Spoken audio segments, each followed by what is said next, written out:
Let's get the analysis. Eric Lisann joins us, former state and federal prosecutor, legal analyst at France 24. Eric, always a pleasure to see you. I'm wondering about the latest on this actual case, because, of course, Trump has predicted his own arrest. But with the other things all buzzing around him, is something going to stick this time, or will he remain Teflon Don? What do you think? Well, that's a great question, and I was saying years ago his presidency was going to end in shambles, and some sort of indictment would have been imminent, and it has not happened. But now we are at the closest point in the run-up to what we would expect an indictment to look like in the days leading up to it. So, like Charlie Brown kicking the football, I will predict yet again that his indictment is imminent in New York, but with the caveat that nobody will believe it until it actually happens. Indeed, it's one of those things, isn't it? It's been sort of something that everyone's been talking about, but it's not actually happened. The question is, though, what would it mean for any kind of presidential bid? Because that's possibly what's on everybody's mind, Trump coming back as a presidential contender. Yes, of course. He's announced as a contender, and he's in fact the leader in all of the calculations for the Republican nomination, Ron DeSantis notwithstanding. So, and he is absolutely desperate, it seems, to mount this campaign for the presidency because it's his best chance of avoiding criminal prosecution and seemingly almost certain prison if even some of these prosecutions come to pass. So his only way out is to seek power, and this has been a train wreck that I think has been in the works for some time. And there's nobody, absolutely nobody, who can predict how this will turn out or what will happen. But we do have the principle in the United States, and if it is to mean anything, Trump needs to be charged, which is that no man is above the law. He has done things that, as Congress, for example, pointed out in the planning to illegally remain in power and perpetrate the big lie of election fraud, that are clearly illegal, and that if it was anybody else, he would have been charged. Here in New York, these are charges that could have been brought 2 years ago federally. That's a whole other can of worms that they were not, but the evidence seems to be, at least from all we can see, clearly there. And there's no turning back or looking away from this if the country wants to remain governed by the rule of law. So that's where we are right now.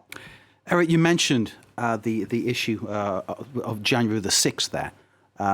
And clearly Trump has made another call for his supporters to mobilize. I'll use that word because I think the word we choose is very important, because he asked his supporters to walk to the Capitol or go to the Capitol on January the 6th, 2021, and we know what happened. Or at least we know what one side of the story is. His side of the story is very different, of course, but I think we can go with what we see. And what we saw was that devastation, and obviously the number of people who died and the number of people who are injured tells that story in itself. Why haven't his supporters this time responded in the same kind of ways? Because he's called on them to come out and demonstrate. They haven't.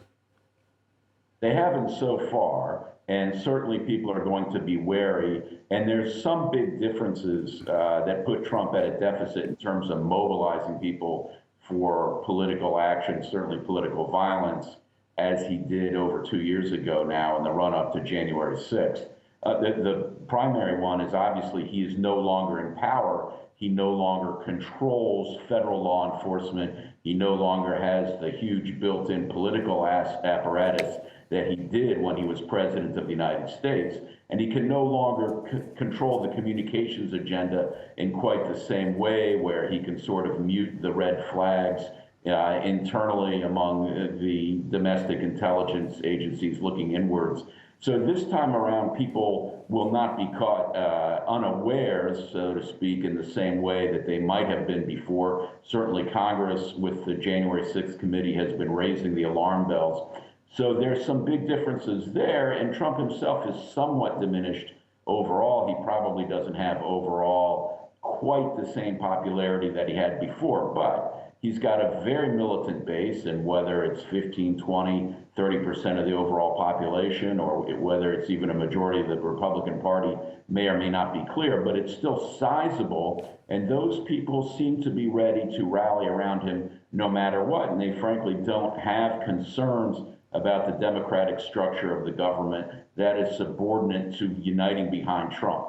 So it is in fact and will remain a dangerous and volatile situation. Even if one person got injured or, heaven forbid, killed, it would be too many, and that is the minimum risk that the country faces if there's any kind of a reenactment of what happened before January 6th. So everybody has to be mobilized on the law enforcement side, and there also have to be calls from other people for cooler heads to prevail. We know that that's not going to happen from Trump, but it is something where there has to be some sort of national confrontation with the reality that there is a possibility for political violence, and that needs to be tamped down. Eric Lisann, former federal and state prosecutor, legal analyst here at France 24. Thank you, sir, as always, for joining us. And I know we'll be speaking again on this one, as we have many times before, always with that same question: what will happen next? The stories keep coming, the cases, the allegations keep coming, but nothing seems to stick on Teflon Don, as some people sometimes call him.